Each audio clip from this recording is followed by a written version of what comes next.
Hi everyone, welcome to Perfumes. Today we are going to talk about the Fugazzi brand. I happened to get a discovery kit just because, I made a big order of niche perfumes, and I received the discovery kit as a gift. So here I am talking to you about it.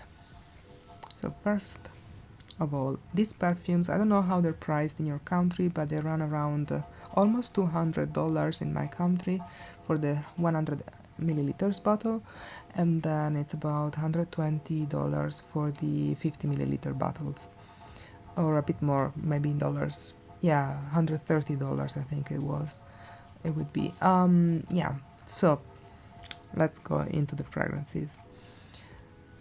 I'll go random. Let's start from left here. So we have Cash Flower. So Cash Flower is essentially, if you also check on Fragrantica, you're gonna see that a lot of people are comparing these to the very trendy rose perfumes of the past 10 years. So you have Intense Cafe, you have Rose's Mask, you have Atomic Rose, Delina, and I think that's really the vibe here. It's kind of a cross. When it opens up, you get essentially you think of Delina, the very first thing you think of. But then when it dries down, it goes more into the Intense Cafe type of rose, so like Montal's rose. And the more it dries down, the more it goes through towards Intense Cafe, like Atomic Rose does, right? But here there's some. I think to me, to my nose, it smells like ambrette, and this is how I perceive it. So to me, it's like this kind of ambrette type of dry down, which I personally don't like. In the opening, it's I don't know if it's the ambrette because oh yeah, I know what it is. It's the black pepper. So the black pepper sometimes it's earthy, and here it is very earthy. So that's this type of connotation of black pepper that I personally don't like, I don't enjoy, I don't care for. So yeah, so this is essentially this type of fragrance. In the opening, I think I like the opening so much better than the dry down. The opening is like Delina plus some fluffy masks, a bit. They made me think of perfumes like Love Don't Be Shy in terms of the marshmallow type of feeling. But yeah, so but already there after very few minutes, you can already start to smell the black pepper, and that ruins it for me. So yeah, Cash Flower is not for me. So then the next one is Orange Crush. Orange Crush is very fresh in the opening. The orange there seems a bit almost like synthetic, but then it goes into a very beautiful red orange. So you have orange, white amber, and transparent wood as main notes. We don't have the light anymore, but I think it's there's enough light anyway, so we can live with that. And so essentially here, just trying to see where is. Oh yeah, here's the place where you're gonna have it. Trying to see how I can make it. Oh yeah, we have light again. Who said we don't have light? Okay, cool. All right. Yeah, so we have orange, white amber, and transparent wood. So essentially, the main note here is this red orange. It's like red orange juice smell. That's it, and that's Orange Crush. Then it's nice. For me, it's like okay, I like it, but I wouldn't buy it. Then another one that I like much more, but I wouldn't buy it for the price because like it needs to be something a bit more special to my nose to spend that money. This is the No Cologne, but maybe for you it's special enough, so try it. So this is essentially a grapefruit perfume. So there are a bunch of notes here. Calabrian bergamot, pamplemousse, lemon, mandarin, orange blossom, ginger zest, mimosa, pink pepper, clary sage, amber crystals, ambrette seed, moss, vetiver. But what you're gonna get is mostly, to my nose, grapefruit. And you're gonna get maybe a bit of pink pepper and clary sage and vetiver and moss in the dry down. But the rest, I don't know where it is. I cannot smell it properly. So, but this is a very beautiful grapefruit perfume. I personally like grapefruit as a note quite a bit. So yeah, it's very sparkly, it's very bright, it's very happy and cheerful. So yeah, No Cologne by Fugazzi. It's one that I recommend testing. One that I personally don't like, because I don't like this type of profile, it's Good by Fugazzi. This is kind of a dry, woody perfume. It's got a bunch of notes: oud, grapefruit, mandarin, blackcurrant. Now I'm reading the French word and I cannot think of lily of the valley, Bulgarian rose, jasmine, sambac jasmine, ambergris, musk, leather, Indonesian patchouli, vetiver of Java, Indian sandalwood, and benzoin. And yeah, so this is essentially a dry oud. It's very strong, it's very dark, it's very heavy. If anything, it goes a bit in the vetiver leathery direction, but I don't think it's very special compared to what you find in the market, also for much cheaper prices. But yeah, I'm not it's not my profile, but I think nah,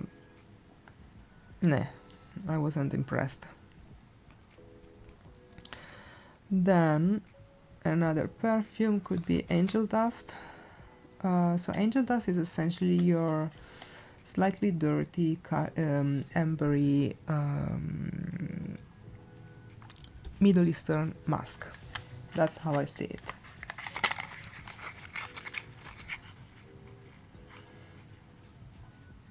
Yeah. Now I can barely smell it after Good. That wasn't a good idea to smell that one first. So it's called Angel Dust because, of course, it's kind of light and very delicate. But yeah. Let me move a bit because I'm afraid I'm annoying the microphone. Sorry for the noise. Okay. Yeah, so Angel Dust, kind of a Middle Eastern musk type of perfume. Kind of. Then we have another one which is a bit similar to Good, which is Parfum number 1. I'm gonna tell you these ones because I don't like them too much, so maybe you're gonna like them. Fresh citrus, blackcurrant, spearmint, satsuma mandarin, davana, olive and orange blossom, olibanum, pink pepper, patchouli, musk, Australian sandalwood and cedarwood. So this one, it's something I don't understand. I mean, like, yeah, it's a dry, woody, kind of very messy perfume to my nose. I do not appreciate this type of perfume. So, I mean, that this is not the profile I like. It's too dark, too heavy, too dry, too woody, too earthy for my taste. And similar to that, I think, if I recall correctly, it's also this Saint Remy. Yeah, leather and cedarwood. I think also this one. Let me smell it. I didn't like this one as well because always of the profile. So maybe you're gonna like them. Oh yes, this is very kind of almost vintage smelling. Smells like old furniture to me. It's a yeah, you can smell the leathery notes and the cedarwood and the vetiver. Yes, it's got vetiver. These are the dominant notes in this perfume, trust me. So yeah, Saint Remy. Then let's go on a more positive side, more positive perfumes, let's say, for me. So let's start with Workaholic. So this is a coffee perfume, not my favorite, I wouldn't buy it, but I think this is nicer. I like it much more. So there's something underneath the coffee that I do not appreciate particularly. But this one essentially is when it opens up. So you have coffee, Bulgarian rose, nutmeg, lily of the valley, gourmand, accords, white musk, amber, Australian sandalwood, and tonka bean. When it opens up, it's really like always coffee, but like coffee powder or Nescafe type of coffee, but more coffee powder. And then you have this underlying old woods, old furniture type of smell, which I do not like. Yeah, I'm smelling it now. I don't know what it gives. Maybe it's the nutmeg and the amber. Yeah, I get something. Oops. No, we have no light anymore. Yes, so essentially this is the Workaholic, so it's a coffee scent with this kind of woody type of undertones that to me they're a bit smelling kind of a bit oldish, old style, but you need to try it to see how you like it. And I think we are done with this side of things, and here on a more positive side, I don't know if I already talked about this one. This is the grapefruit dominant perfume. Yes, this I think we did this one. This is very nice. Try it if you like grapefruit dominant perfumes.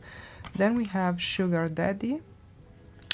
This is a perfume with tangerine, bergamot, blackcurrant, nutmeg, clove, jasmine, white ambergris. This is a kind of weird, I've never heard of white ambergris, but maybe it's me that I'm ignorant.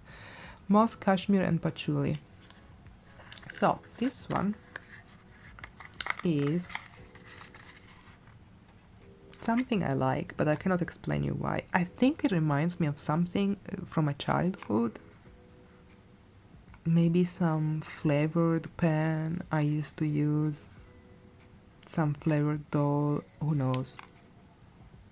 Something. There's something kind of annoying in here. I think it's probably, I have no idea, the nutmeg and the moss maybe, or the patchouli. Something slightly earthy, but not too much.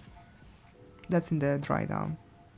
In the opening I like it much better. I like blackcurrant. But here, combined with all the rest of the notes, it's almost like a raspberry note. But I like it. So I like the opening of this one, and in the heart, I'm not a big fan of the dry down, but yeah, you have to try it for yourself. Then we have these two, which are two of my favorites. So we have In Love with the Cocos. So this is essentially, as the name suggests, a tropical perfume. And as the name suggests, there's cocoa in the notes breakdown.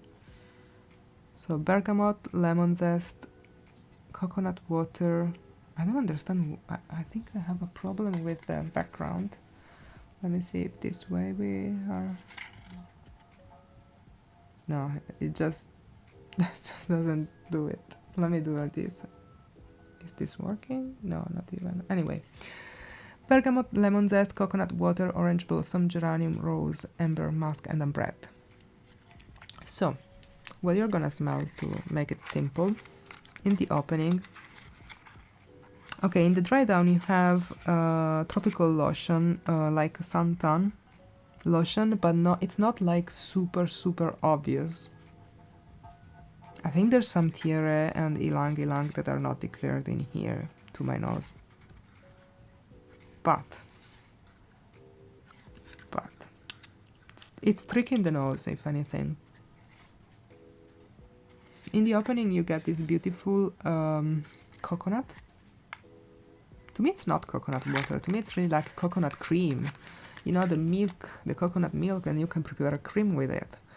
So yeah, for me it's like a coconut cream, and then you have this dry down of the lotion after, I don't know, you've been to the beach the whole day, you're in a tropical place or whatever, you're also at home, but you're coming back from the beach, you take your shower, you have your shower, take your shower, and then you just put some tropical lotion on you.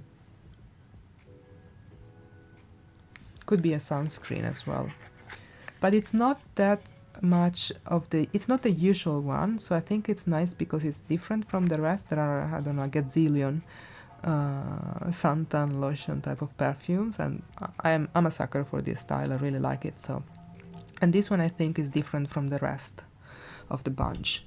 Of course it's not like incredibly different, but it does kind of distinguish itself from the rest. So I think that's an interesting one, In Love with the Cocos. And I also like quite a lot Thirsty, and it's also another one I highly recommend you test. So if you like fig perfumes, so this is essentially, yeah, maybe on the dry down it leans slightly masculine, but it is unisex, okay? So this one is Apple Galbanum, which is kind of an astringent green type of smell, a bit almost like a citrusy. Then Bamboo, which is kind of a bit aquatic usually. It's reported it's done as aquatic slightly. Bluebell, I don't know how it smells. I know there's a Bluebell perfume from Jo Malone. I don't think I ever smelled that one. Then we have fig, jasmine, rose, neroli, cedarwood, amber, and musk. So essentially this is a fig perfume. Forget all these notes and everything. So what you're gonna smell here is just fig, and all of this gives you this white fig, but not the peel. Or, you know, you usually when they do fig perfumes, you smell the tree, you smell the leaves, you smell the lymphatic aspect, you smell the milk, you know, this milky lymphatic aspect of the fig tree, of the fig leaves, or you smell the peel of the fig. No, no, no. Here you can smell probably a bit of the peel of the fig, and also you smell the fruit inside. So the actual fruit when you eat it. You know that 80% of the taste is kind of just an olfactory experience. And you get here that olfactory experience, which is incredibly rare. Usually, you know, they do what I said before, tree leaves, peel, while here they're doing the fruit. And this is a white fig. I have a black fig perfume which is very good as a fruit, but this one is very good as a white fig perfume. Yeah, I highly recommend you to test this one, because you know it's very uncommon to get the actual fig fruit, at least to my nose. I could never find it. You know, I have a video, I don't know if it's on this channel, I think yes, it is on this channel in English, about my fig perfumes. I bought more. I have Hydra Fig from Miller Harris, which is a very beautiful kind of marine and Mediterranean I don't know how to call them, like trees, plants, type of perfume with fig, of course. But also they're always not the fruit, more all of the rest. I have also another one very affordable, which is amazing, like that is the black fruit. I also bought another one which is unfortunately discontinued, so it doesn't make sense not mentioning it. It's an Italian brand. So essentially this one is a very good white fig. So yeah. And I think we went through all of them. The ones that I recommend testing, I mean, of course, I always recommend testing all brands, all perfumes, so you can, you know, make your own mind. Also share in the comments if you have a different opinion compared to me, or also if you have the same opinion, you know, share your opinion in the comments, because that helps also the other people that are passing by this video, because they're looking for maybe a Fugazzi brand buying guide. But yeah, let me know what you think. My favorites, the ones that I highly recommend testing, are Thirsty, first place. Second, In Love with the Cocos. Third, No Cologne. Fourth, Sugar Daddy. And these two, maybe, and the rest, it's not really my thing. Maybe Workaholic is because it's a coffee. Maybe many people may like it. Orange Crush if you're looking for a red orange type of perfume. And that's it. Hope you liked it. Have a good one. See you in my next one. Bye.